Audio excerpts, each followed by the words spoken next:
நீங்கள் பார்த்துக் கொண்டிருப்பது உங்கள் விஜய். புடவை ரொம்ப நல்லா இருக்கு. ரொம்ப நல்லா. அன்னைக்கு ரொம்ப பிடிக்கும். அப்பா அட வந்துட்டீங்களா? நாங்க ரொம்ப லேட் பண்ணிட்டோமா? இல்லம்மா, நான் இப்பதான் வந்தேன். போலாமா?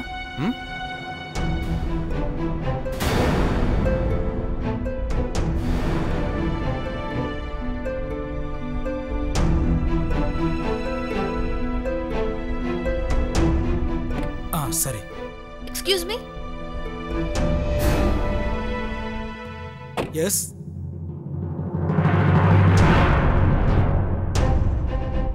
நீங்க உங்களோட பொருள் ஒண்ணு விட்டுட்டு போறீங்க. பொருளா?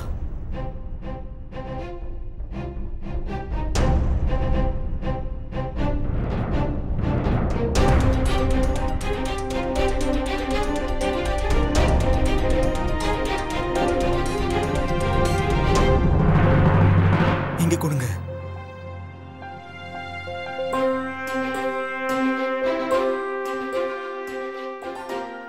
I am sorry.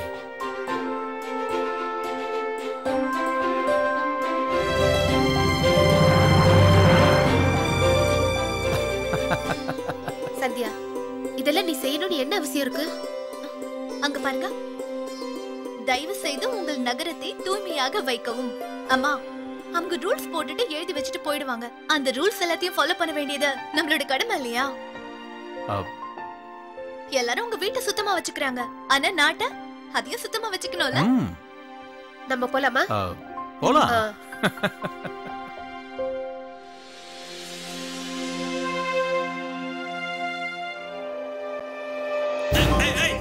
உனக்கு கண்ணு தெரியலையா? பைத்தியமா நீ? தோ உங்க கண்ணு முன்னாடி தானே நிக்கிறேன். நான் என்ன பைத்தியமா? உங்க கண்ணை திறந்து நல்லா பாருங்க. நீங்க என்ன விழுந்த உடனே செத்தா போயிட்டீங்க? அப்படி ஒரேடியா கத்துறீங்க, பெரிய இடி விழுந்த மாதிரி. ஏன் கல்லு மாதிரி நிக்கிறீங்க? ஏன் குப்பைய வெளியில கொட்டுறீங்க? எனக்கு வீடு சுத்தமா இருக்கணும், அதனால குப்பையை வெளியே கொட்டுறேன். நீங்க யார் அதை கேட்க? இல்ல, கொஞ்சம் பார்த்து கொட்டி இருக்கலாம்ல. எல்லா குப்பையும் என் மேல விழுந்துருச்சு. எந்த ரோட்டோரத்துல எந்த மகாராஜா போயிட்டு இருக்காருன்னு பாத்துட்டா நான் குப்பை கொட்ட முடியும்? ரோடு ஓரமா நடந்து போகாம நடு ரோட்லயா நடக்க முடியும்? எப்படிதான் உன் புருஷன் உன்னோட குப்பை கட்டுறானோ? அது ஏன் பாடு, அதை நான் பாத்துக்கிறேன். ஐயோ, இவகிட்ட பேசி எப்படிதான் இவளுக்கு புரிய வைக்கிறதுன்னு தெரியலையே. ஏற்கனவே கேஸ் பிரச்சனை எனக்கு நெஞ்சு வலியா இருக்கு. இப்படியே போனா என்ன பேசி பேசி கொன்றுவா போல இருக்க. கேஸ் பிடிச்சிருச்சா? தினம் தினம் காலையில இருந்து பரோட்டா சாப்பிட்டா வேற என்ன? சாப்பிட்டோன்னு சும்மா இல்ல, ஓடி ஆடி வேலை செஞ்சுக்கிட்டு இருக்கு தெரியுமா உனக்கு? நான் ஒண்ணு சாப்பிட்டு சும்மா இல்ல. உங்களுக்கு சூரியன் உதச்சி காலையில கூட உலகெல்லாம் இருட்டாதான் தெரியும் போல. நீங்க என்ன தப்பா புரிஞ்சுக்கிட்டு பேசுறீங்க. நான் கல்யாணத்துக்காக வெட்டிங் கார்டு வாங்க போயிட்டு இருக்கேன். கார்டு எங்க? எங்கயா? ஆமாமா, கார்டு எங்க? அதான் சொல்றேன்ல, வயிற்று வலி வந்து அப்படியே தலை சுத்தி எங்க அரச மரத்துல உட்காந்துட்டு கொஞ்சம் சரியானதுக்கு அப்புறம் இப்பதான் வர்றேன். இங்க பாரியா, அப்ப நெஞ்சில இருந்த வலி இப்ப வயித்துல இறங்கி வந்துருச்சா? என்ன கதை விடுறீங்களா? இல்ல இல்ல, நிஜமா தான் சொல்றேன். வேலை செய்யாம ஏதோ ஒரு சாக்கு போக்கு சொல்லிட்டு தெரியாது. பான் கடைக்கு போய் பான் பீடா சாப்பிட்டு தானே வந்திருக்கீங்க. பான் பீடா நான் சாப்பிடறதே இல்ல. 4 பேரை கூட்டு வந்து உன் முன்னாடியே நிப்பாட்டுறேன். நீயே கேட்டுப்பாரு. எனக்கு மயக்கம் வந்து நான் மரத்தடியில விழுந்துக்கிறதுங்கன்னு 4 பேர் வந்து சொல்லுவாங்க. அப்ப தெரியும் உங்களுக்கு. நான் பான் பீடா கடைக்கு போவே இல்ல. சார், உங்க பான் பீடா தயாராயிடுச்சு, வந்து வாங்கிக்கோங்க. எல்லாமே என் தலையெழுத்து. காலங்காத்தால வந்துட்டாரு. உங்களெல்லாம் எப்படி சமாளிக்கிறதுன்னு எனக்கு ஒண்ணுமே புரியல.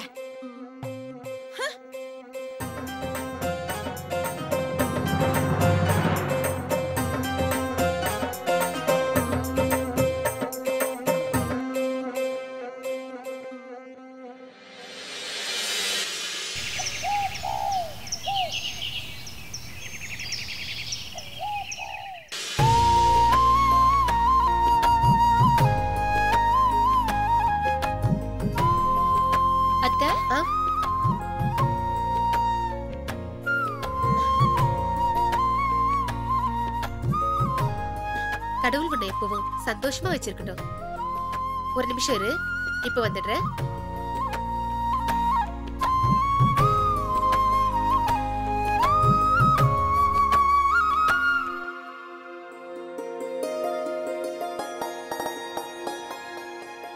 இது உங்களுக்கு வர முதல் பண்டிகைல்ல, அதுக்காக தான் இது வாங்கினேன். ரொம்ப அழகா இருக்கத்த. எனக்கு தெரியும் இது உனக்கு ரொம்ப பிடிக்கும்னு. பூஜை பண்றதுக்கு நம்ம போலாமா? சத்யா ரெடி ஆயிட்டாளா?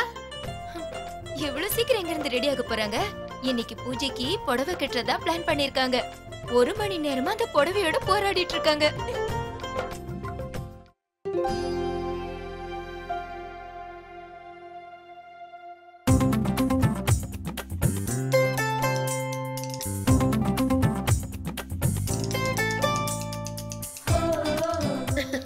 பாக்கலவா சத்யாவ?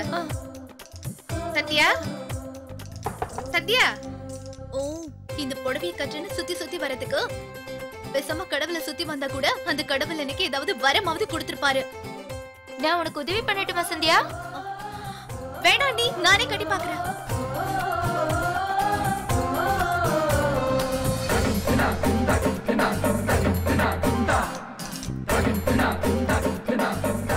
என்னாச்சு சத்யா?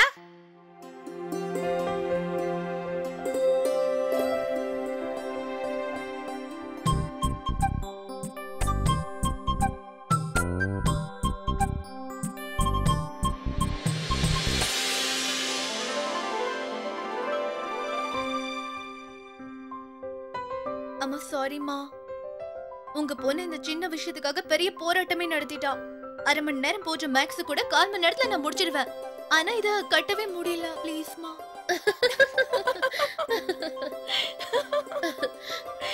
சரி சரி போனா போகுது, சீக்கிரம் வா. இது 1 நிமிஷத்துல வந்துடுறேன். ஆனா எனக்கு ஒண்ணுமே புரியல. சூர்யானா கல்யாணத்துக்கு பேண்ட் வாத்தியம் தான் வைக்கணும். நீங்க எப்படி ஏற்பாடு பண்ண போறீங்கன்னு தெரியல. நான் சொல்றது கேளு. ஒண்ணு பேண்ட் வாத்தியம், ஆர்கெஸ்ட்ரா ஏற்பாடு செஞ்சிடலாம். பேண்ட் வாத்தியம்லாம் வேணாம். அது இல்லன்னா ஒண்ணு செய்ய முடியும். ஒண்ணு பேண்ட் வாத்தியம் இல்ல ஆர்கெஸ்ட்ரா. வேண்டாம் வேண்டாம், உங்க ஆர்கெஸ்ட்ராவும் வேண்டாம், உங்க பேண்ட் வாத்தியமும் வேண்டாம். அதுக்கெல்லாம் நிறைய காசு கேட்பாங்க. அந்த பேண்ட் வாத்தியக்காரங்களுக்கும் ஆர்கெஸ்ட்ராக்காரங்களுக்கும் காசு கொடுத்தே மாளாது. உங்களுக்கு தெரியுமா? ஆனா அம்மா, பாட்டு இருந்தாதான் ரொம்ப ஜோரா இருக்கும். இந்த பாட்டு கீட்டு எல்லாம் ஒண்ணும் தேவையில்லை. கல்யாணத்துக்கு எவ்வளவு செலவாகும்னு தெரியுமா? எதுவுமே தெரியாம ஆளாளுக்கு ஒண்ணுன்னு சொல்லிக்கிட்டு கனவு கண்டுட்டு இருக்காதீங்க.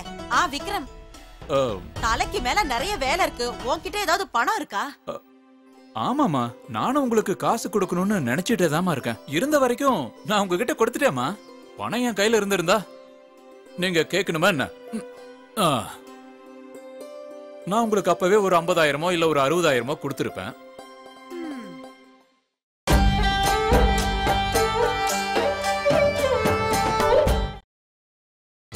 நீங்கள் பார்த்துக் கொண்டிருப்பது உங்கள் விஜய்.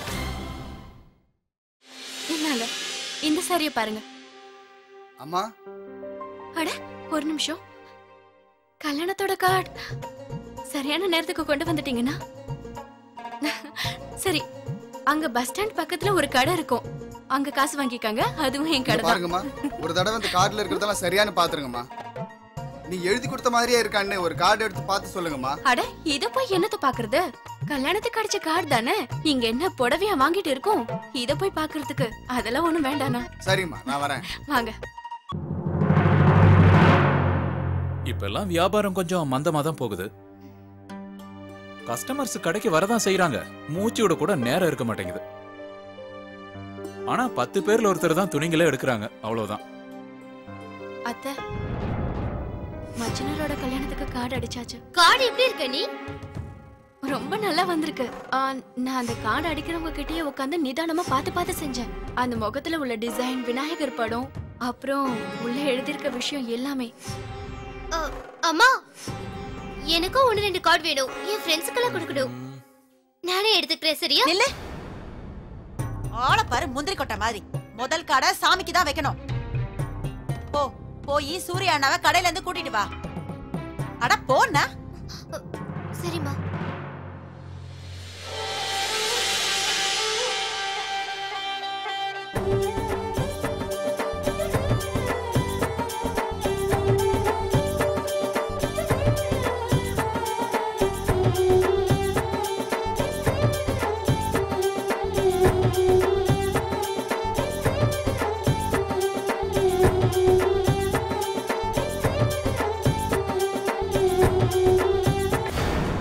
உன் கண்ணு என்ன பின்னாடியா இருக்கு?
எப்படி இருக்கீங்க அக்கா? நல்லா இருக்கீங்களா எல்லாரும்? ஏன் என் முகத்தை பார்த்தா உனக்கு நான் சோகமா இருக்கிற மாதிரி இருக்கா என்ன? எல்லாருமே ரொம்ப சந்தோஷமா தான் இருக்கும். தெரியுமா உனக்கு? இன்னும் 9 நாள்ல எங்க பெரிய பையனுக்கு கல்யாணம் வச்சிருக்கோம். பொண்ணு எந்த ஊரு? பொண்ணு எந்த ஊருன்னு தெரிஞ்சுக்கிட்டு நீ என்ன செய்ய போற? ஊருக்கு போய் பாட்டா பாட போற? மருமக வீட்டுக்கு வந்தா அவ குணம் நல்லா இருக்கா, அவ நல்லவளான்னு மட்டும்தான் பாக்கணும். மத்த பொண்ணுங்களோட குணத்தை பார்த்தா 4 குணம் தான் இருக்கும். ஆனா எனக்கு வரப்போற மருமகளுக்கு 21 குணம் இருக்கு தெரியுமா? அவ வீட்டுக்கு வந்தானா எல்லா வேலையும் பறந்து பறந்து சுறுசுறுப்பா செய்வா தெரியுமா? வீட்டுக்கு 10 பேர் வந்தா அவங்க ராம் ராம்னு சொல்றதுக்கு முன்னாடியே சாப்பாடெல்லாம் செஞ்சு முடிச்சிருவா. அவ்வளவு கில்லாடியான மருமக. அங்க பாத்தீங்களா நீ? அவங்களுக்கு மருமக வேணுமா இல்ல மிஷின் வேணுமா? அவங்க சொல்ற வேலை எல்லாத்தையும் பார்த்தா அவங்களுக்கு ஒரு மருமக இல்ல 4 மருமக வந்தாதான் கரெக்டா இருக்கும் போல இருக்கு. ஏன் சந்தியா, கடவுள் ஒருவேளை உனக்கு இந்த மாதிரி மாமியாரை கொடுத்துட்டா? அனி, கடவுளால ஒரே நேரத்துல எப்படி 2 பேரை பனிஷ் பண்ண முடியும்? அப்படின்னா இவங்க வீட்டுக்கு நான் மருமகளா போனா அது எனக்கு தண்டனை. அது எப்படின்னா என்ன மாதிரி ஒரு பொண்ணு மருமகளா வந்தானா அது அவங்களுக்கு கொடுக்கற தண்டனை. அனி, எனக்கு இந்த பொண்ணு நினைச்சாதான் ரொம்ப பாவமா இருக்கு. போய் இந்த மாதிரி ஒரு மாமியார் அவளுக்கு கிடைச்சிருக்காங்களே. இங்க 2 பேரும் நின்னு என்ன பண்ணிட்டு இருக்கீங்க? வாங்க போய் தரிசனம் பண்ணிட்டு வரலாம். வாங்க.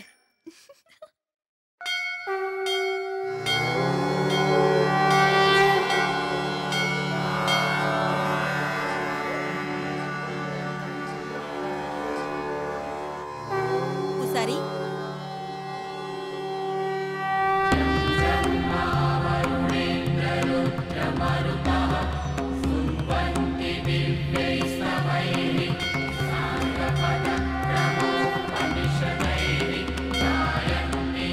Samaka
ஏமா தம்பி கடையில நீ மட்டும் தனியா இருக்கியா? இல்ல சார், அங்க பாருங்க அப்பா இருக்காரு, அந்த பக்கம் அம்மா இருக்காங்க. இந்த கிண்டல் தானே வேண்டாங்கிறது உங்களுக்கு பார்த்தா எப்படி தெரியுது? அது இல்லப்பா, நான் கேக்குறது முதலாளி எங்கன்னு. ஓ சூர்யானாவா? இங்கதான் பக்கத்துல போயிருக்காரு, சீக்கிரமாவே வந்துடுவாரு. ஆமா, உங்களுக்கு என்ன வேணும்? எனக்கு 80 கிலோ லட்டு வேணும் இன்னைக்கு ராத்திரிக்குள்ள. 80 கிலோ லட்டுவா? அதுவா இன்னைக்கு ராத்திரிக்குள்ளயா? சார் ஒரு வேலை பண்ணுங்க, நாளைக்கு காலைக்குள்ள ஒரு தாஜ்மஹால் கட்டுங்க, அதுக்குள்ள நாங்க லட்டு பண்ணிடுறோம். இங்க பாருப்பா, என் பொண்ணுக்கு கல்யாணம். நான் ஒரு கடையில லட்டு வாங்கிட்டு வந்தேன், ஆனா அதெல்லாம் கெட்டு போயிடுச்சு. பார்த்து ஏதாவது பண்ண முடியுமா? முடியாது முடியாது, பண்ண முடியாது. இங்க பாருப்பா. பண்ணிடலாம் சார்.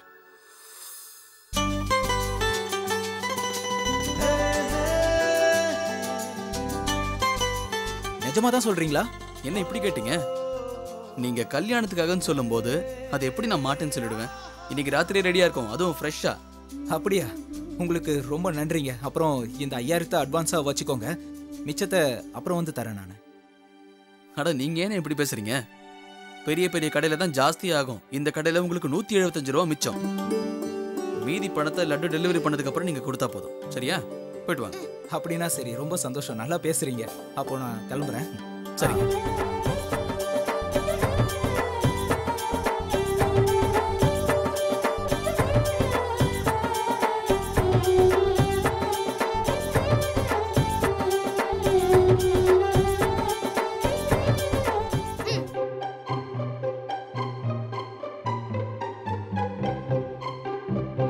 என்னாச்சு?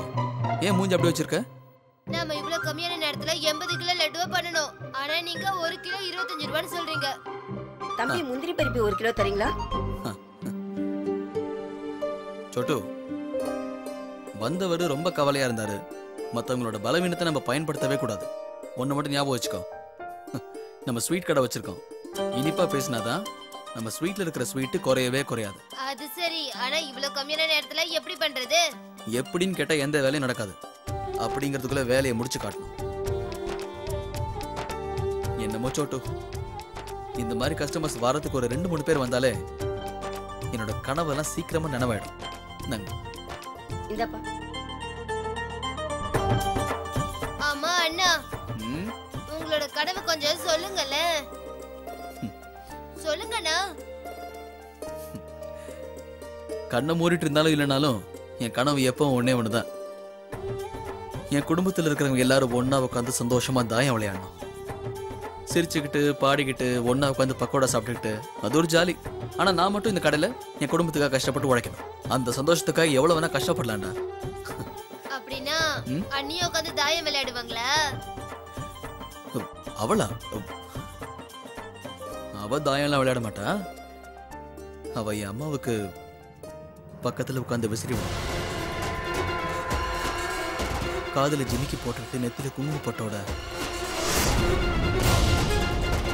ஒரு அழகான புடவை கட்டிட்டு இருப்பான்.